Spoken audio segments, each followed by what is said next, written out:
मुझको चाहत कभी नहीं है आसमान के तारों की, मुझको चाहत कभी नहीं है आसमान के तारों की, बेशर्म हवा के रुख पर चलते सत्ता के दरबारों की। मैं भूषण की सिंह गर्जना खुद की ताकत रखता हूं, वंदे मातरम होठों पर और दिल में भार रखता हूं। चार पंक्तियां पढ़ता हूं कि अखिल विश्व में भारत मां का जिसने मान सम्मान लिखा, गर्म लहू की स्याही से भारत देश महान लिखा। कफन हटाकर जब चेहरे से देखा हमने सैनिक के, जहां धड़कता दिल उसका उस पर हिंदुस्तान। क्या बताएं, तो जब नेताओं को देखता हूं और इनकी बातें सुनता हूं तो मुझे चार पंक्तियां याद आ जाती है हमेशा, हर बार।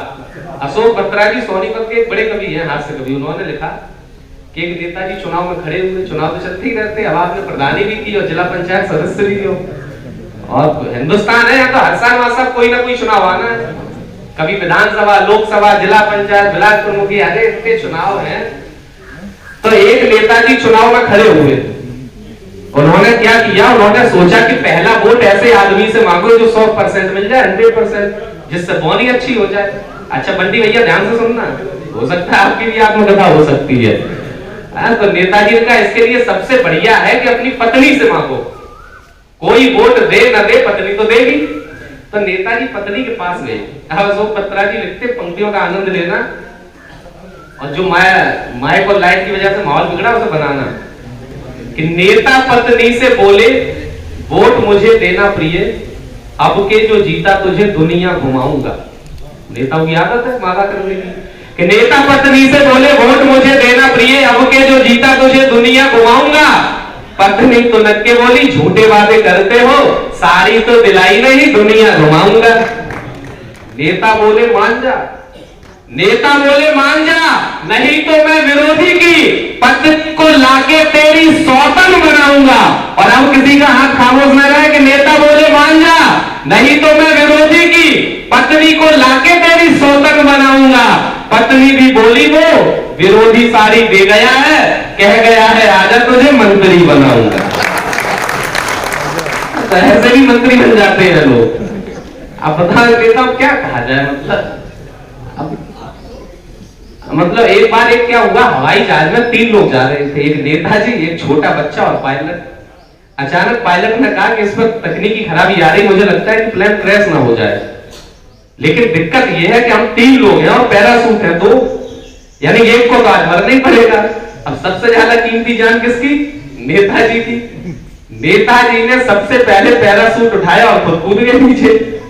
अब वो पायलट और बच्चा रह गया। पायलट ने बच्चे को देखा, बोले यार मैंने तो अपनी आधी से ज्यादा जिंदगी जी ली है। बेचारा रो आया, रोआसा हो गया, आंखों में आंसू लाया, बोला मैंने आधी से ज्यादा जिंदगी जी ली, बेटा तेरे सामने तेरी पूरी जिंदगी पड़ी है, एक काम कर, ये एक पैराशूट बचा, ऐसे तू ले और कूद जा, अपनी जान बचा ले, मुझे तो मरना ही है। अच्छा बच्चा भी था, मर्द नहीं का बच्चा, बोला देख ज्यादा इमोशनल होने की जरूरत नहीं है, हम 2 लोग हैं, वो तो नेता था, जल्दी में पैराशूट के बजाय मेरा बस्ता लेके नीचे कूद गया, पैराशूट अब भी 2 है, जान दोनों की बचेगी। अब बता नेता क्या कहता है, आज इतना अच्छा दिन है मजदूर दिवस और उस पर यह कार्यक्रम आयोजित है। एक कविता आपके बीच में पढ़ता हूं, मैंने एक किसानों पर कविता लिखी थी। किसान और मजदूर में मेरी नजर में कोई अंतर नहीं, किसी की नजर में हो अलग बात है। किसान आंदोलन इस देश में चल रहा था, 3 बिल आए, किसानों ने 2 वर्ष लगातार आंदोलन किया, उसके बाद बिल वापसी हुई। सरकार का काम सरकार जाने, बिल पढ़ने वाले वो जाने। मुझे तो एक बात पता है कि इस आंदोलन के जब चल रहा था तो इस देश में बड़े बड़े शहरों में रहने वाले लोगों ने सबसे ज्यादा किसानों को गालियां दी। और एक टिप्पणी करूंगा, शायद आपके हाथ खुले, जिस किसान को इस देश में सबसे ज्यादा गालियां मिली, एक आंकड़ा बताता है कि जिस समय कोरोना की लहर चल रही थी, जिस समय हम लोग अपने घरों में बैठे हुए थे, लॉकडाउन चल रहा था इस देश में, जिस समय हम सब्जियां सैनिटाइज करके खा रहे थे, उस समय सरकारी आंकड़ा कहता है कि अपनी जान हथेली पर लेकर 25 करोड़ लोग खेतों में काम कर रहे थे। उनका कर्जा हमारे ऊपर है। अगर उसके ऊपर, अन्नदाता के ऊपर, इन मजदूरों के ऊपर अगर एक शब्द भी बोलते हैं तो फिर सोच लीजिए कि आप किसके ऊपर बोल रहे हैं। मैं एक कविता आपके बीच पढ़ता हूं कि मेरी कविताओं में कोई श्रृंगारिक परिवेश नहीं, महबूबा के नयन निमंत्रण नागिन वाले केश नहीं। मेरी कविताओं में कोई श्रृंगारिक परिवेश नहीं, महबूबा के नयन निमंत्रण नागिन वाले केश नहीं।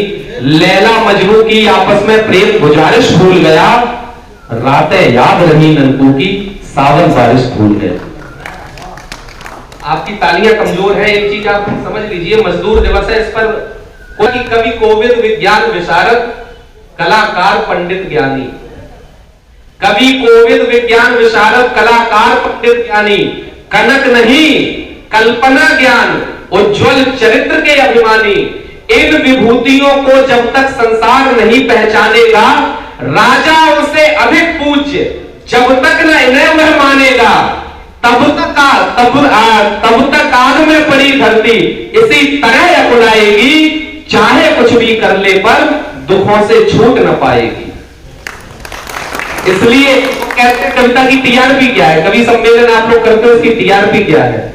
हमने कहा दुनिया में जितने काम होते हैं वो कविता के बिना एक भी संभव नहीं है। जब आपको डर लगेगा, हनुमान चालीसा पढ़ोगे वो भी कविता की है, आप अजान पढ़ोगे वो भी कविता है, आप वाहेगुरु जब वो गुरु वाणी पढ़ोगे वो भी कविता है। दुनिया में बिना कविता के ना कोई धर्म चल सकता है ना इंसान चल सकता है। इसलिए मैं सीधे सीधे कविता पढ़ता हूं और आपका आशीष चाहता हूं कि मेरी कविताओं में कोई श्रृंगारिक परिवेश नहीं, महबूबा के नयन निमंत्रण नागिन वाले केश नहीं। लैला मजनू की आपस में प्रेम गुजारिश भूल गया, रातें याद रही ननकू की, सावन बारिश भूल गया। अच्छी पंक्तियों पर आपकी तालियां आती रहेंगी तो मुझे वो सब काम नहीं करने पड़ेंगे जो मंचों पर चलते हैं। मैं सीधे सीधे कविता पढ़ूंगा कि मेरी कविताओं में कोई श्रृंगारिक परिवेश नहीं, महबूबा के नयन निमंत्रण नागिन वाले केश नहीं। लैला मजनू की आपस में प्रेम गुजारिश भूल गया, रातें याद रही ननकू की, सावन बारिश भूल गया। अरे पीड़ाओं के गौमुख से गंगा सागर तक जाऊंगा, भरी हुई अत्याचारों से उस गागर तक जाऊंगा। महलों को झोपड़ियों का अधिकार नहीं खाने दूंगा, जब जब तक चलाऊंगा मैं नींद नहीं आने दूंगा। जब जब कलम चलाऊंगा मैं नींद नहीं आने दूंगा। सबका पोषण करता जिसको धरती का भगवान कहा, धरती का भगवान हमने किसान को कहा। सबका पोषण करता जिसको धरती का भगवान कहा, और उस धरती के भगवान की हालत क्या आप तक पहुंचे तो आपका आशीष मिले कि सबका पोषण करता जिसको धरती का भगवान कहा। मुझे लगता माइक डिस्टर्ब कर रहा, आवाज को नहीं कर रहा, कि सबका पोषण करता जिसको धरती का भगवान कहा। भारत मां के उस बेटे को मस्तक का अभिमान कहा, जिसके नाम के राजनीति ने सर्वाधिक नारे गाए।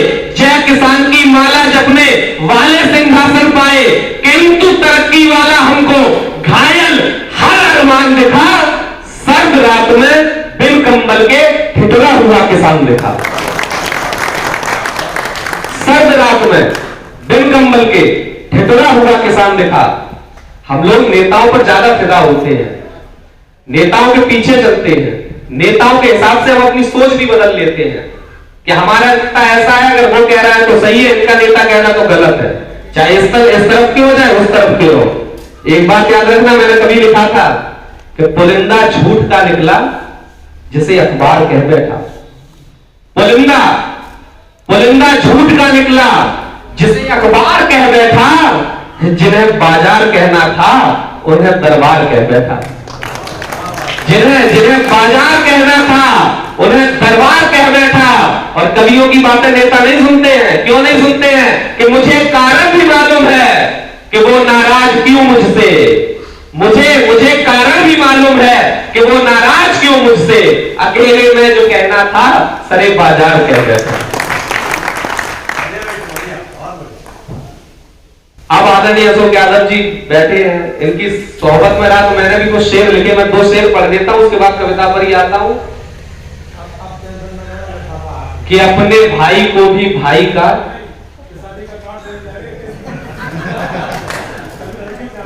साहब लिफाफा की जगह शादी का कार्ड ही मिलेगा, केवल दावत ही मिलेगी, इसके अलावा आपको कुछ नहीं मिलना है। अब राजीव भैया है, अभी गांधी धाम का इतना अच्छा कार्यक्रम करके आए, उसमें 2.25 लाख रुपए पेमेंट लेके आए हैं, लेकिन इटावा में नहीं मिल रहा, भरतला में तो बिल्कुल नहीं मिल रहा।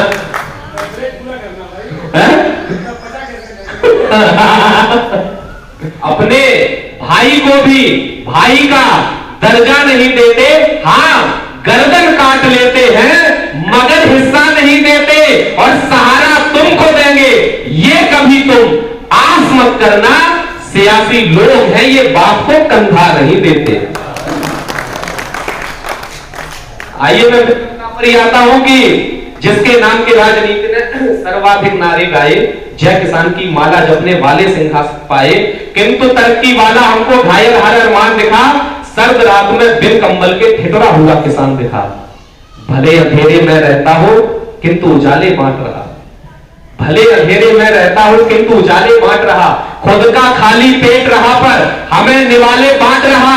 अरे बिन सब्जी के नमक से रोटी उसने हंसकर खाई है। किसान का दर्द पहुंचे तो आपका आशीष मिले, आपके हाथ खुले कि भले अंधेरे में रहता हूं किंतु उजाले बांट रहा, खुद का खाली पेट रहा पर हमें निवाले बांट रहा। अरे बिन सब्जी के नमक से रोटी उसने हंसकर खाई है, बच्चों को यदि दूध दिया तो गायब रही मलाई है, बच्चों को यदि दूध दिया तो गायब रही मलाई है। खेतों की मिट्टी में पैरों के छालों का लहू मिला, खेतों की मिट्टी में पैरों के छालों का लहू मिला, तन ढकने वाला कुर्ता भी उसने 100 बार सिला। अरे जिद पर बच्चे की मेले से गाड़ी तक न ला पाया, करवा चौथ गुजर जाती है साड़ी तक न ला पाया, करवा चौथ गुजर जाती है साड़ी तक न ला पाया, उसकी पीड़ा कब दिखती है भरे हुए पेटों को। और ये जितने सैनिक यहां पर बैठे हुए हैं ये जिन घरों से आते हैं, अगली पंक्ति यदि आपको खेत की मैरों से सरहद तक की यात्रा करा दे तो अब तक की सबसे ज्यादा तालियां चाहता हूं, और मैं बहुत धीरे पढ़ूंगा, आपकी तालियों का शोर ज्यादा होना चाहिए कि उसकी पीड़ा कब दिखती है भरे हुए इन पेटों को। चाहे सरकार में बैठे हो और चाहे सरकार में रहे लोग हो, 70 वर्ष से इस देश में जिन्होंने राजनीति की है, चाहे पक्ष के हो विपक्ष के हो, सब सुने कि उसकी पीड़ा कब दिखती है भरे हुए इन पेटों को। बेटा लहू से सरहद सींचे, बाप सींचता खेतों को, बेटा लहू से सरहद सींचे, बाप सींचता खेतों को। इस देश की सेना में सबसे ज्यादा किसानों के घर के बेटे हैं। बेटा लहू से सरहद सींचे, बाप सींचता खेतों को, अंगारों पर चलता लेकिन नगरों पर मुस्कान रही, अंबर चादर भरा बिछौना उसकी ये पहचान रही। कविता की सबसे संवेदनशील पंक्ति आपके आंगन में रखता हूं, देखना चाहता हूं कि आप कितना आशीष देते हैं कि अंगारों पर चलता लेकिन नगरों पर मुस्कान रही, अंबर चादर भरा बिछौना उसकी ये पहचान रही। अरे सालों की मेहनत भी उसका कर्जा चुका नहीं पाई, आंसू सूख गए पर देर पसीना सुखा नहीं पाई, आंसू सूख गए पर देर पसीना सुखा